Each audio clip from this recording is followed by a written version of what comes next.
কোন জায়গায় বিক্রি করছস? জোরে ক। হ্যাঁ, কাগর নাম ঠিকানা জানাস? হ্যাঁ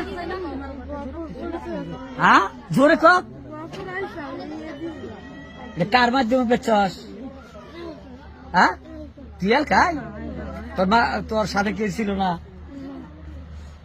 কয়দিন আগে বেচছস? বৃহস্পতিবারে বিক্রি করে কি কি কিনছেন? কি কি নাম বলেন? কি নাকের গয়না? জোরে কন। আর কি মোবাইল কত টাকা নিছে? হ্যাঁ, বাকি টাকা কই? ঘুরতে ঘুরতে নগদ পাওয়া গেছে 1460 টাকা। 40,000 মতো।